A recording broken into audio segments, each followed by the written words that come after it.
Actually 2017માં મને piles થયા હતા પ્રથમ વખત.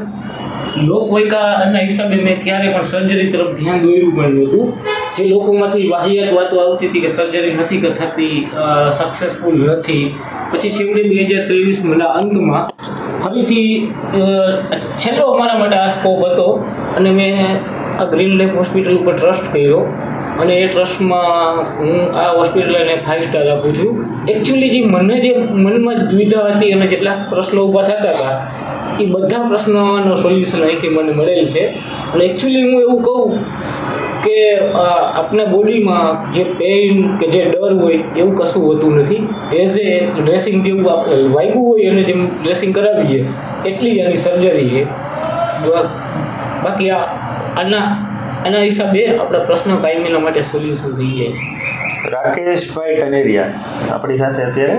રાકેશભાઈ કનેરિયા છે, અત્યારે એમની જોબ સુરત છે અને સુરતથી આવ્યા છે સ્પેશિયલી સર્જરી માટે. So Rakeshbhai was having 4th grade extrointernal piles અને ખૂબ જ મોટા, ઓલમોસ્ટ પ્રોલેપ્સ થવા જેવા.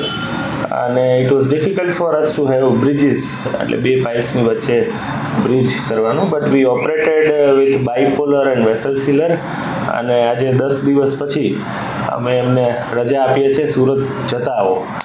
ઓપરેશનના દિવસે જ અમે સાંજે રજા આપી દીધી હતી અને એક પણ અમે ઇન્જેક્શન્સ ડાયક્લો કે એવું કંઈ આપવાની જરૂર નહોતી પડી. There is no need of pain killer post operative, plus antibiotics પણ બહુ હેવી પ્રમાણમાં દેવાની કંઈ જરૂર જ નથી હોતી. સિમ્પલ નોર્મલ કબજિયાતનું મેનેજમેન્ટ અને ઘરે જ જાતે ટ્યુબ લગાડી શકે એ રીતનું ડ્રેસિંગ.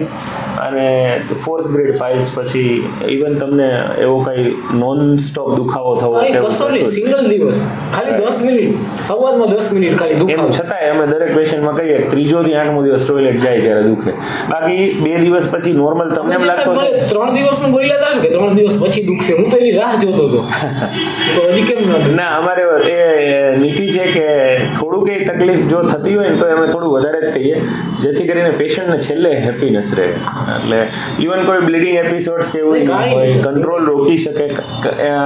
બધા કેસમાં જે વેઇટવાળા પેશન્ટ હોય એમાં કંટ્રોલ બહુ ટાઈટ હોય, અમે સ્વિંક્ટરોટોમી કરતા હોય છે. પણ રાકેશભાઈ બીજી ચેલેન્જ એ પણ હતી કે મળમાર્ગ એમનો બહુ ઢીલો હતો already because of his weight. એટલે કંટ્રોલ ઢીલો હોવા છતાં અને 3 પાઇલ્સ કાઢવા છતાંય એબ્સોલ્યુટલી બધું જ કંટ્રોલ કરી શકતા હશે.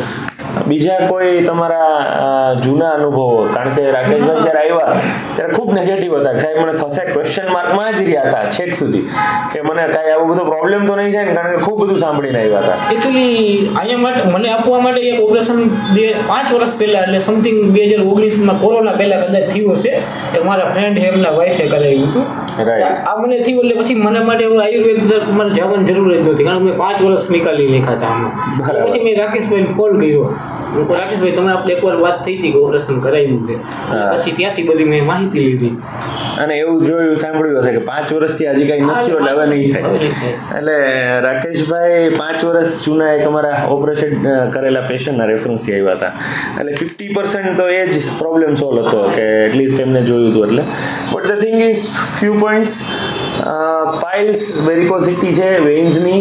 પાઇલ્સ દવાથી ના મટે, દવાથી ટેમ્પરરી એ રિલીફ થાય. Once it crosses 3rd grade 4th grade હોય તો એને ગમે ત્યારે પરમનન્ટ સોલ્યુશન માટે કાઢવું જ પડે.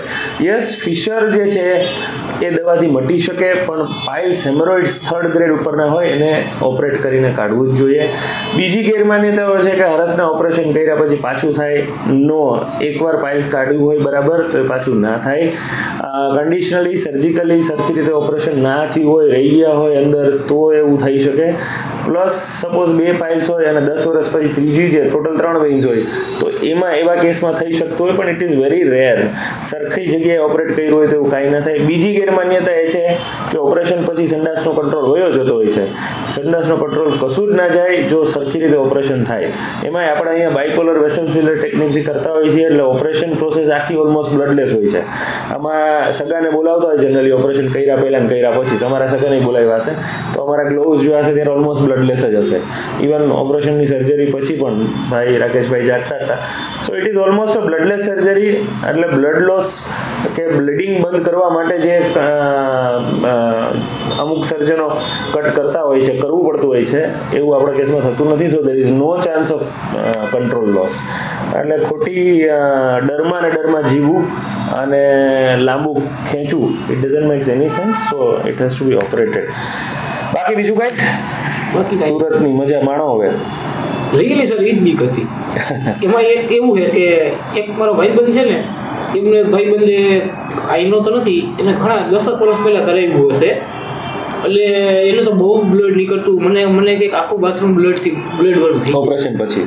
મને કે જ્યારે ટોયલેટ જઈને ત્યારે તને એ સહન નહીં કરી શકું. એના કરતાં તો દવા પી લે, ભલે અહીંયા રહ્યું. એ ક્લોઝડ હેમરોઇડેક્ટોમી અથવા પછી સરખી રીતના કર્યું અને બ્લડ લોસ થતું હોય. પણ વેન વી ઓપરેટ વિથ આ બાયપોલર વેસલ સેલી ટેકનિક, ના હા કદાચ 2 ટીપા પડે તો એ વસ્તુ અલગ છે, પણ એવું તો કંઈ ના થાય. ના ફર્સ્ટ ક્લાસ થઈ ગયો. મને જેટલો ડર હતો ને એટલો પેન નથી. સારું. ઓકે, બાકી ફર્સ્ટ ક્લાસ છે.